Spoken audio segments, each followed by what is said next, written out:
Olá, está no ar o Câmara em Ação. Na próxima meia hora, eu e o comentarista Carlos Maglio trazemos para você as principais discussões que movimentaram o Legislativo paulistano durante a semana. Nesta quinta-feira, o plenário foi marcado por pronunciamentos dos vereadores sobre acontecimentos trágicos na cidade. O desabamento de um prédio na Zona Norte e a morte de um ciclista foram temas que repercutiram durante a sessão. A morte do ciclista Vitor Medrado, de 46 anos, nos arredores do Parque do Povo, localizado no bairro do Itaim Bibi, zona sul de São Paulo, trouxe indignação e preocupação com a segurança da cidade. 2 assaltantes criminosos de motocicleta, o garupa atira antes e foge com o celular de um ciclista que é um treinador. Ele estava indo para a ciclovia do Rio Pinheiros, num lugar que não é nem a primeira nem a última vez que nós tivemos assaltos conhecidos. A questão da segurança patrimonial para aqueles que pedalam é um caso da gente começar a trabalhar a nível municipal, estadual e federal. Porque eu falo em primeira pessoa, porque eu pedalo, nós somos vítimas de uma violência que não está descrita em lugar algum. Já estamos trabalhando em cima de um plano de ação bastante grande para a segurança física e patrimonial de quem pedala na cidade e sabemos que a gente vai ter que fazer uma ingerência municipal, estadual e federal para essa questão. Este homem leva um tiro e morre e perde o seu celular, perde a vida pelo seu celular. Isso, todos nós aqui, eu vi aí a manifestação da vereadora Renata Falzoni, obviamente uma ciclista que sente perto, deve conhecer a pessoa muito próximo. E assim, todos nós deveríamos estar aqui nesse momento, além do momento de silêncio que nós demos a essa vítima, mobilizados para que a gente realmente tenha as punições severas. Criminosos como este de hoje, que assassinou esse ciclista, tem que estar preso. E este sim, com o rigor da lei. Eu não posso me furtar a falar também hoje da morte desse ciclista que a gente viu de maneira inclemente, crua, cruel, violenta. E aí eu lanço algumas reflexões. O poder público é completa e absolutamente responsável pelo estado lastimável da violência, não só de São Paulo, como de todo o Brasil. A impunidade é o que gera esse tipo de coisa horrorosa que a gente viu aqui. Um sujeito, antes de abordar a vítima, mata a vítima, pega o celular da vítima como se fosse algo banal. O desabamento na edificação localizada na rua Pedro Osório Filho, número 550, na Vila Nova Cachoeirinha, zona norte da cidade, também trouxe questionamentos. Um edifício que foi aprovado pela prefeitura com 3 pavimentos, é um terreno íngreme, no fundo dele passa um córrego e é uma área provavelmente com solo frágil. E o edifício começou a ser construído, só que ele continuou. Ele não parou no 3º andar, ele já estava no 7º andar, desabou inteiramente. Afetou também construções no entorno, feriu pessoas que estavam no entorno. Ele estava hoje sem obra em andamento, sem funcionários, graças a Deus, porque uma vizinha já tinha feito reclamação e ele já tinha recebido intimação em relação a isso. É uma situação grave, é uma situação que, na verdade, não é única. Nós temos muitos edifícios sendo construídos irregularmente na cidade e é por isso que nós estamos propondo uma CPI para investigar essas situações. Quem está fazendo, quem está financiando e quem está fechando os olhos para que isso possa ser feito.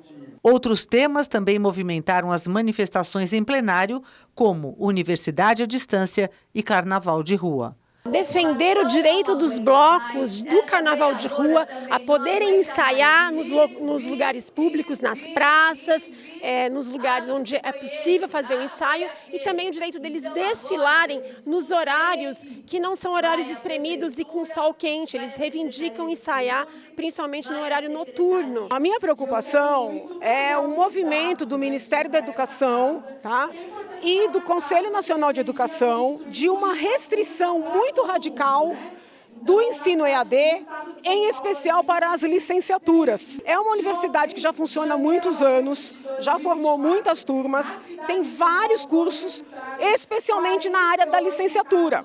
Se nós baixarmos a cabeça para esse movimento do Ministério da Educação, nós podemos perder a Univesp, que é uma conquista de todos nós. Eu acabei conhecendo muito esse trabalho quando eu era deputada estadual. Eu fui visitar a Univesp, fui visitar alguns polos, por exemplo, o Polo de São José dos Campos. Eles colocam polos nas cidades. Os alunos daquela cidade, eles estudam na casa deles. Quando for para fazer as provas, eles vão nesse polo, que é uma sala física que tem todo o material, né, para poder fazer o contato. Então, assim, é um material humano que é formado ao lado da sua família. E aquele material humano, ele é um profissional que vai poder atender a sua cidade ou as cidades próximas. A Univesp ajuda a formar gente ali, entendeu? É produção de riqueza, é descentralização. Isso tem um impacto em São Paulo também. Porque quanta gente vem para cá, às vezes para ter subemprego, sendo que poderia trabalhar na sua cidade, com qualidade, né, com graduação. Então eu quero muito o apoio dos colegas nessa causa. E o presidente Ricardo Teixeira respondeu à questão de ordem do corregedor-geral, vereador Rubinho Nunes, do União, sobre o uso de bandeiras, cartazes e material de divulgação de cunho político e ideológico nos ambientes da Câmara. Foi lido o parecer emitido pela Procuradoria da Câmara e o entendimento é de que não se configura mau uso do patrimônio público. O município deve observar, dentre os princípios, a prática democrática e a soberania e participação popular. Portanto, o uso de cartazes ou assemelhados pelo povo nas galerias traduz esse direito de participação popular nas decisões do Parlamento durante o processo de formação de leis. Compete ao presidente manter a ordem dos trabalhos, interpretar e fazer cumprir o regimento interno na prática. Assim, para fazer cumprir o regimento, o presidente poderá determinar o recolhimento de cartazes, faixas assemelhados que contenham palavra, sigla, frase, pintura, imagem e ou referência de cunho obsceno, calunioso, difamante, injurioso, racista, preconceituoso, discriminatório ou com apologia à infração penal. Não há nenhuma vedação explícita no regimento interno em relação às ideologias partidárias, sendo garantida a livre manifestação do pensamento nos termos da Constituição Federal. Olá, Amálio. Como sempre, é um prazer ter você aqui no programa. Privilégio, Carol, estar aqui com você, com os nossos telespectadores. Málio, segurança é um tema recorrente, né, no plenário, nas discussões em plenário, e infelizmente houve não foi nenhum acidente, né, esse absurdo com esse ciclista, e trouxe mais uma vez essa questão aqui para casa que precisa ser discutida. A gente precisa encontrar uma forma de melhorar a segurança na cidade, porque está muito complicado. E é uma discussão em nível municipal, em nível estadual e em nível federal. Uma coisa que tem que ficar muito clara para você que está nos assistindo. Nós hoje temos medo. Não somos nós que temos que ter medo. Quem tem que ter medo é o bandido. Quem tem que ter medo é aquele que vai contra a lei, é aquele que mata, é aquele que rouba, é aquele que pratica latrocínio, como foi esse caso que aconteceu. Só que, lamentavelmente, não existe por parte da legislação um sistema rigoroso que faça com que ele tenha medo. Se você começar a pegar, você tem, por exemplo, o Brasil, você tem a lei de progressão de pena, já começa daí. Condenado a 70 anos de prisão, só que 30 é o máximo. 1/6 da pena, 5. Se tem bom comportamento, sai. Fica lá na cadeia, fica que nem um santinho, não vai fazer nada, vai esperar a progressão de pena, claro. Não vai fazer nada, vai quando sair, sim.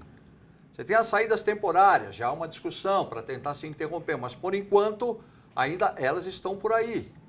Você tem a questão do menor, a questão do ECA, Estatuto da Criança e do Adolescente. O ECA de 1990, ele dá para o menor de idade vai lá e mata. É ato infracional, não é homicídio. Entra como ato infracional. E tem mais. Quando ele é recolhido, por exemplo, para a FEBEM, ele sai da FEBEM, ele sai com a ficha limpa, porque ele passa maior de idade. Por que que as quadrilhas, muitas vezes, fazem com que o menor assuma o latrocínio ou, no caso de um roubo, enfim, no caso de um tiro, no caso de um assassinato, é o menor que assume? Essas coisas precisam mudar. Isso é federal, é a Constituição, é o pessoal no Congresso Nacional. Parar e pensar um pouquinho. Olha, bem isso que eu falei. Quem tem que ter medo não somos nós. Hoje eu saio de casa, hoje vem uma pessoa pedir informação quando eu estou parado no trânsito, eu já fico meio assim. Você também é a mesma coisa, Carol. E todos aqui que estão no estúdio, nossos colegas aqui... redobrar a atenção, né? Redobrar a atenção, que é o que a gente tem. Olha, o que nós vamos fazer? Vamos primeiro blindar os carros, vamos andar só com os vidros fechados, muitas vezes não tem ar-condicionado, um calor danado, mas as pessoas com medo de abrir o vidro. A questão dos ciclistas, dos motociclistas, que são abordados a todo momento. Isso que eu ia falar, você falou que... Você tem uma informação Exato, importante. que eles não têm medo. A gente viu que essa mesma moto estava 5 horas depois em outro caso de um motociclista que também foi baleado. Então, 5 horas eles não têm medo. Fizeram de manhã, um tempo depois, cometeram um outro absurdo desse. Uma tentativa, de homicídio. Foi né? quase que uma tentativa. Uma tentativa de homicídio. Eu fiz muita reportagem, eu sempre falo aqui, eu gosto de passar as experiências que eu tive na reportagem. Muitas vezes, trabalhando de madrugada, quando a gente fazia plantão de madrugada, a gente ia para as delegacias. Chegava a viatura da Polícia Militar. Abria lá, descia o policial militar, conduzia aquela pessoa que estava presa, estava detida, para a delegacia. Passava aí 1 hora, 1h30, a gente ficava aguardando para ver o boletim de ocorrência, para fazer um boletim para a rádio, enfim, tudo aquilo. Saía. Saía e ainda dava risada dos policiais. Por quê? Menor de idade. Não pode ficar preso. Aí, em alguns casos, já aparecia um advogado, sabe-se lá de onde, para tomar as providências para a pessoa sair. E não é só menor. A própria pessoa maior de idade. Primeiro que tem o flagrante. Não foi flagrante. Não foi flagrante, então não pode ficar preso. Tem muita coisa, gente, que precisa mudar. Enquanto não mudar essa situação, nós vamos continuar tendo medo. E a gente não pode ter medo. A gente é gente honesta, trabalha, paga os impostos, faz tudo. Vem esses caras e fazem o que fizeram. Ceifaram uma família. A esposa do rapaz dando um depoimento, a ex-esposa, dando um depoimento que a gente, poxa, não é fácil. Esse outro caso que aconteceu, apenas citando, que nós vimos na matéria, da questão lá do prédio, que desabou, como é que pode um prédio ser aprovado para 3 andares e ter 7? Como é que pode? Tem que ter fiscalização, sabe? Não pode. Então se deixar ia ter quantos andares? 12? Encher de gente lá para quando cair matasse todo mundo? Graças a Deus que não houve vítimas, porque estava vazio. Então todas essas coisas, por isso que são importantes as sessões plenárias, quando tem o pequeno expediente, o grande expediente, não é? E a tribuna livre, que a gente sempre está tendo agora, que nós não temos projetos para serem votados. Então é muito importante, porque você vê quantos assuntos foram abordados que fazem com que quem assiste à sessão plenária comece a refletir.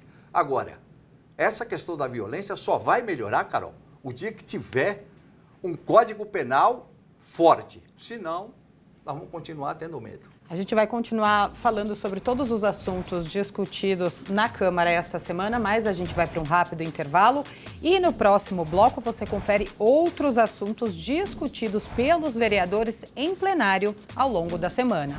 Fique com a gente, o Câmara em Ação volta em instantes.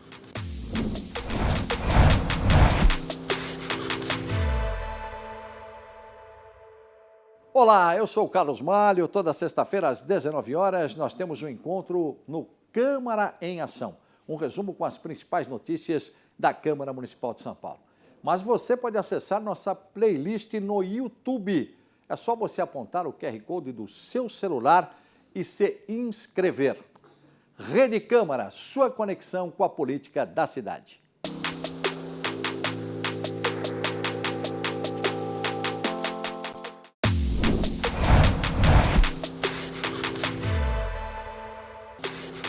Estamos de volta com o Câmara em Ação.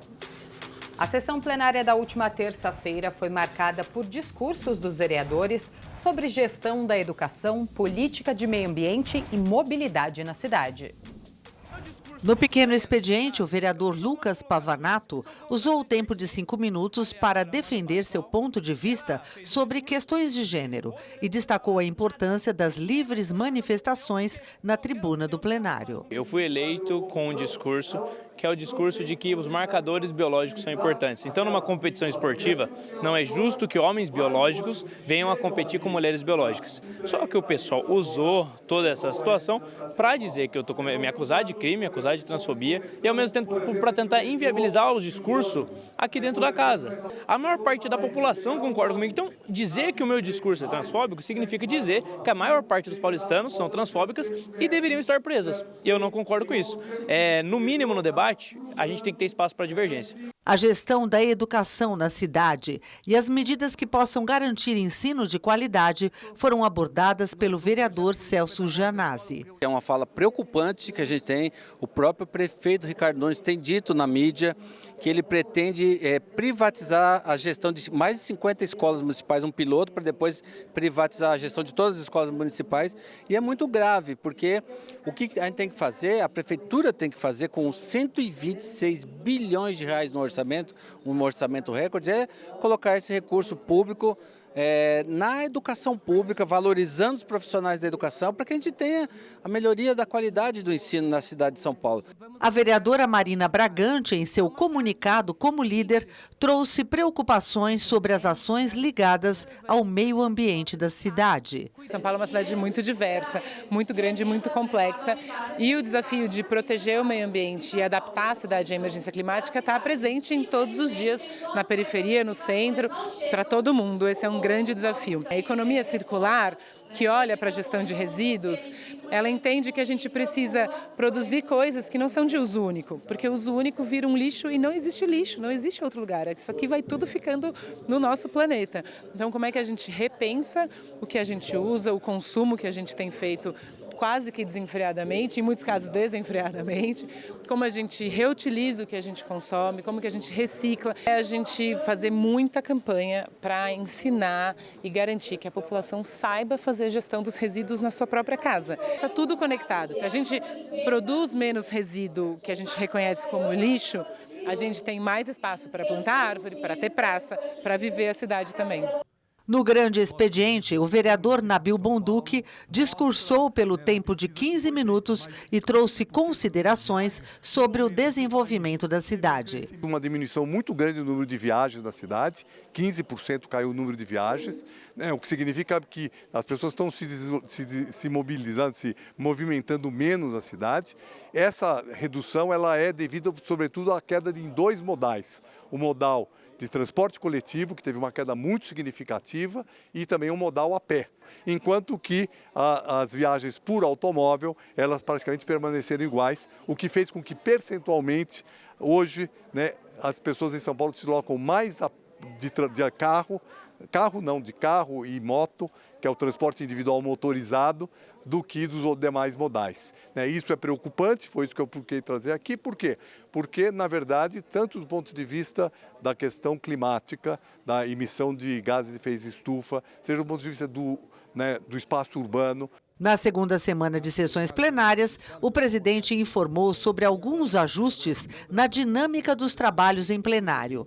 O grande expediente dá direito à fala para 4 vereadores.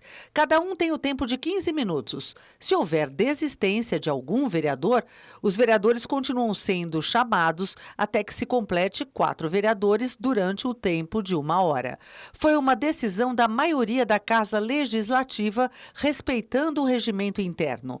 Isso não acontecia desde a década de 80. No regimento ficava dúbio.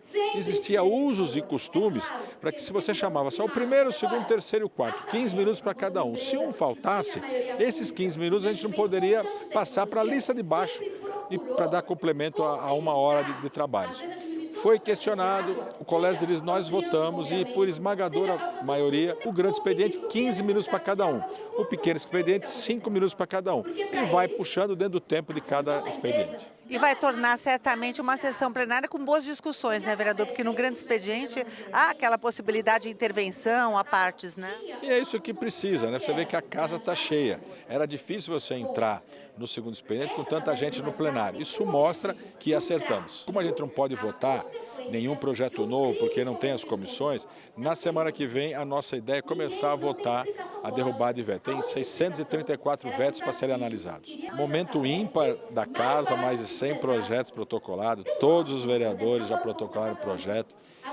Eu sei que há um questionamento da sociedade com as várias diferenças dos vereadores aqui, que a casa não ia andar, que a casa ia só embates e que não ia funcionar. E aí, justamente ao contrário, tudo funcionando às mil maravilhas, o povo de São Paulo merece. Mário, como apontou o presidente Ricardo Teixeira, ainda não tem projeto sendo votado porque as comissões não foram estruturadas, mas já há uma previsão de início de discussão para a derrubada de vetos. Exatamente. As comissões precisam estar formadas, elas já estão naquela fase de indicação dos partidos para se formarem as comissões temáticas da casa, e aí sim os projetos começam a passar pelas comissões e vão para plenário. A questão de se discutir a derrubada dos vetos é importante, são mais de 600. E por que é importante você ver se derruba ou não o veto? Primeiro, explicar para você que o Poder Legislativo, ele tem realmente uma função muito grande nas nossas vidas. O Poder Legislativo, ele pode, por exemplo, fazer o impeachment do prefeito, do governador ou do presidente da República. A gente já viu isso no Brasil. Então, é muito importante lembrar que também o Poder Legislativo, quando ele vota e aprova um projeto, esse projeto vai, no caso de São Paulo, para o prefeito. O prefeito sancionando esse projeto, ele se torna lei. Agora, ele pode fazer o seguinte, o prefeito, ele pode sancionar parte desse projeto e vetar uma outra parte. Aquela parte que ele sancionou vira lei. Aquela outra parte que não foi sancionada fica aguardando para ver o que vai acontecer. E aí está a força do Poder Legislativo. Ele volta para o Poder Legislativo e o vereador tem a prerrogativa, o vereador, a vereadora, os dois têm a prerrogativa de analisar essa derrubada de veto. Espera aí, a gente concorda? Vai ficar mesmo sem essa parte no projeto que está lá aprovada? Não, não concorda. Então derruba o veto. Cai o que o prefeito quer. O veto pode ser derrubado. E isso que vai acontecer nas próximas sessões, porque são vários projetos que acontecem. Nós tivemos um exemplo na lei de zoneamento, a última revisão da lei de zoneamento. Nós tivemos vetos, 58 vetos, se não me falha a memória, 17 vetos continuaram, eles foram derrubados. Os outros, sim, continuou o veto, mas 17 foram derrubados. A Câmara falou, não, vai ter que continuar como a gente fez aqui. Então, veja que é muito importante e, claro, o debate também fica bem mais atuante e você que acompanha sabe o que eu estou dizendo. E, Mário, teve debate também na quarta-feira, na sessão de quarta-feira. Ela tratou de segurança pública e ainda fez menção às chuvas na cidade. O vereador Silvinho Leite falou da situação difícil que vem sendo vivida por quem está na zona sul da cidade, com os estragos causados pelas chuvas. É a região do Campo Limpo, Lago do Capão Redondo, ou subprefeitura de Campo Limpo. Ali sofre com a chuva? Totalmente. Nós temos, apesar que estamos em obra no Morro do Oeste, mas temos que acelerar essas obras. Choveu um pouquinho, para tudo, alaga tudo, os comerciantes perdem tudo, os moradores perdem imóvel, perdem tudo. Inclusive, eu estive lá pessoalmente no domingo com a minha equipe, no córrego do Jangadeiro, acompanhando algumas famílias que também perderam tudo e levamos essa ajuda emergencial para aquelas famílias. Estamos fazendo um mutirão essa semana para poder ajudar a fazer a limpeza do canal, mas é muito pouco perto do tamanho do problema que nós temos hoje. O monitoramento que vem sendo realizado pela Prefeitura para a prevenção de crimes foi o assunto trazido pela vereadora Sandra Santana. Visa colaborar com a questão da prevenção, da segurança propriamente dita. Os resultados eles são muito bons. Em tão pouco tempo do programa instalado, hoje são aproximadamente 23 mil câmaras, 20 mil da Prefeitura e outras vindas da iniciativa privada. E o objetivo da Prefeitura até o final de 2025 alcançar 30 mil câmaras instaladas em toda a cidade, não é só a região central. Hoje os números que nós temos são quase 600 pessoas que eram foragidas presas e quase 1.800 criminosos também presos em flagrante. Inclusive os crimes administrativos, como eu mencionei. A galera que está ali sem pagar a pensão alimentícia e tiver expedido mandado de prisão, é preso pela câmera do Smart Sampa. O uso excessivo das telas pelas crianças e adolescentes foi o tema escolhido pelo vereador Carlos Bezerra Júnior, que demonstrou preocupação com os impactos gerados na saúde. Nossas crianças e adolescentes passam, em média, 7 horas por dia em frente às telas. E, claro, isso não passa incólume. Isso tem impacto desde o sono, socialização, ansiedade, depressão, até essa epidemia ligada a aspectos correlacionados à saúde mental que nós estamos vendo. A gente preparou uma cartilha de orientação a pais, educadores, enfim, pessoas que lidam com crianças para como prevenir e como agir diante do problema grave que é a dependência de telas. A gente colocou aqui na casa como prioridade o debate de um projeto de lei que crie um ambiente seguro na internet para as nossas crianças. A vereadora Renata Falzoni falou da urgência em se discutir o aumento dos acidentes de trânsito e apresentou sua proposta de investigação. De 2020 até 2024, nós saltamos de 711 mortes na cidade para mais de 1.000. Isso é um número alarmante. E muitos das mortes, todas as modalidades tiveram um acréscimo, mas a que mais aumentou foram os motociclistas. Mesmo com políticas específicas para esses jovens, o aumento foi substancial. Então, nós estamos criando uma CPI, protocolamos uma CPI que já tem assinatura suficiente para ser aceita, justamente para investigar o que está acontecendo na cidade. O vereador Silvão Leite trouxe a importância da discussão do termo LGBTQIAPN+, sobre diversidade de gênero, que é tema da Escola de Samba Estrela do Terceiro Milênio, a qual é presidente em São Paulo. Nosso tema esse ano abordou um assunto que muita gente trata até como tabu nos dias de hoje. Então a gente vai contar um pouquinho da história da comunidade LGBTQIAPN+, e um tema difícil, desafiador, até para você carnavalizar uma história dessa. O fato da gente levar isso para a comunidade do Grajaú serviu para que a gente trouxesse associações da comunidade LGBT para ensinar a comunidade, informar a comunidade, para estar trazendo conhecimento para a comunidade de um assunto que muitas vezes a falta de conhecimento leva ao preconceito e leva à violência. Mário, na semana passada nós discutimos as questões ligadas ao trânsito da cidade. A gente viu aí, de acordo com essa reportagem, que alguns pontos apresentados na sessão, essa discussão ela se estende, né? A gente viu até a vereadora Renata Falzoni falando de uma possível CPI até sobre o assunto. A questão desse aumento, não é? Da morte dos motociclistas, lamentavelmente, isso acontece em São Paulo, embora nós tenhamos já algumas situações em que a gente tem que falar, olha, isso aqui é bom. É o caso da faixa azul, né? Da faixa azul, que o próprio presidente da Câmara hoje, o vereador Ricardo Teixeira, foi um dos, né, aquele que inovou essa questão. Precisa o quê? Precisa muito mais faixa azul na cidade de São Paulo, para fazer com que o motoboy, com que o motofretista, com que o motociclista, eles possam circular com mais segurança. Hoje em dia tem um problema que acontece em São Paulo. O entregador, ele tem que chegar rápido no local. Existe até uma questão que muitas pessoas reclamam quando demora e o pedido acaba não valendo, né? Se devolve até o dinheiro em alguns casos. Então veja a responsabilidade daquele que é motoboy, daquele que é motofretista que tem que levar a entrega.